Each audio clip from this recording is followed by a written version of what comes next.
is Genesis 1 really composed of ancient Near Eastern myths?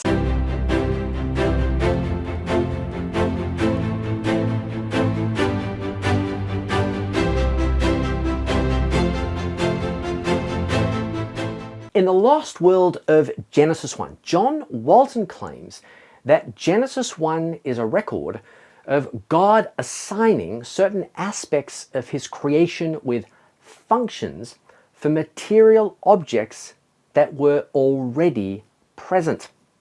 So for example, when the text of Genesis 1 says, "Let there be lights in the expanse of the heavens," we're not to understand this "let there be" in terms of their actual creation. Rather, according to Walton, we must understand this phrase in terms of the function that follows the phrase. So, let there be lights in the expanse of the heavens, and here's the key to separate the day from the night. And let there be for signs and for seasons and for days and years, and let them be lights in the expanse of the heavens to give light upon the earth. In other words, God is only interested in assigning a function to that which already exists. Now, in this case, it was his assigning a role to the sun, moon, and stars in terms of time measurements. Now, in fact, according to Walton, the early chapters of Genesis actually say nothing about the origin of the material creation, which couldn't have been in existence for billions of years. Now, you might be asking, well, why did God sort of wait until a few thousand years ago to assign functions to what he'd already created, supposedly billions of years ago? And the reason for this is because, and I'll quote Walton, the work of the 6 days is to order the cosmos as sacred space and to prepare it to function as sacred space for people in God's image, because he created humans not that long ago. In other words, since God now has image bearers, right, humans, he needs to sort of repurpose the material creation, giving material objects new sort of sacred roles, different from the roles that physical objects possessed before man appeared on the scene. So for example, the sun existed for billions of years for the purpose of warming the planet. But in Genesis 1, God now gives the sun sort of a sacred role by assigning it as a timekeeper for humans. Now, this assigning the sun its sacred role, however, has, according to Walton, absolutely nothing to do with its material origins. Now, of course, all deities in the ancient Near East had temples to dwell in and from which to receive worship, including Israel. So Walton thinks that God's giving new sacred roles to the material aspects of creation is sort of to be equated with God's inaugurating his own sort of cosmic temple. God's resting on day 7 is therefore sort of not rest from work, for making physical objects, but signifies the completion of the temple and God's taking up residence in that temple once he's assigned everything with a function, ready to receive worship from his image bearers. So that's the gist of Walton's thesis. Now let's critically assess its warrants. Walton has 2 major prongs upon which his overall thesis hangs. The first is that the Bible writers not only borrowed creation myths from their neighbors, but that these Near Eastern creation myths were themselves functional in nature, having nothing to do with material origins. In other words, these ancient peoples were only ever interested in describing the purposes behind material objects and were really not interested in sort of how those material objects came into existence.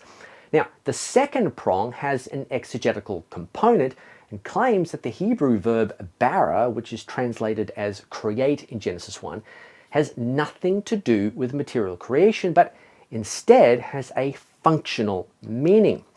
So let's look at this first prong. Now, Walton claims that Genesis 1 has been strongly influenced by the ancient Near Eastern myths of Babylon, Egypt, and the Sumerians.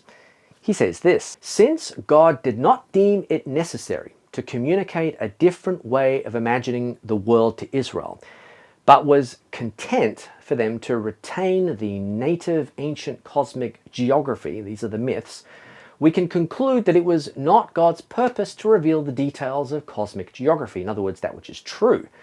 So, in other words, Genesis 1 is filled with ancient Near Eastern myths of creation, which, according to Walton, is perfectly okay. And that's because the text is not actually concerned with material origins, you see, so that's why it's okay. Now, Walton then claims that these ancient Near Eastern creation myths were themselves driven by a thoroughly functional kind of metaphysic that was not in any way concerned about the material aspects of creation. He then makes the logical step of superimposing this sort of functional only metaphysic from the ancient Near East onto the text of Genesis 1. Now, the problem is that many scholars openly take him to task for what they say is a misrepresentation of ancient Near Eastern mythology. Old Testament scholar Richard Averbach, for example, says this: "Driving a wedge between material creation as over against giving order to the cosmos by assigning functions or roles, it's a false dichotomy that cannot bear the weight of the text."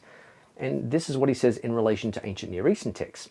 "And this does not stand up under scrutiny in ancient Near Eastern creation accounts either." In other words, ancient creation accounts in no way committed themselves to a functional only metaphysic for explaining the material creation. Now, Christian philosopher and theologian William Lane Craig agrees. He says this: "Hence the creation of an orderly system of functioning objects in ancient Near Eastern pagan myths involved the coming into being of those objects, not just the specification of functions for material objects that were already present." Now, as Craig points out in his book, part of the confusion seems to be coming from Walton's conflating two very different ideas: creation ex nihilo and creation ex materia. Now, creation ex nihilo means to create something out of nothing.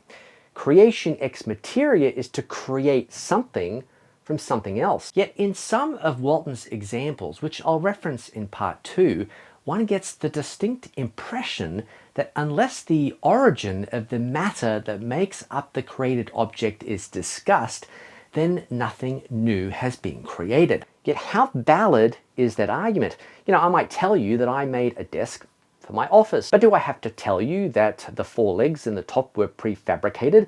Or taking it even a step further back in time, do I have to tell you that the parts for that desk came from felled trees? See, it really doesn't matter that an object came into existence ex nihilo or through the manipulation of pre-existing matter. Either way, something new was created. Now, this latter point will be very important when we get into the actual text of Genesis 1 in part 2. So that's all from me, Ken Coulson here at Creation Unfolding. Look, if you thought that this video was helpful in any way, then please pound that like button. Go ahead, subscribe and ring the bell. And of course, there is a link in the description if you would like to give. Really appreciate that. Prayer is always appreciated. Thank you and goodbye.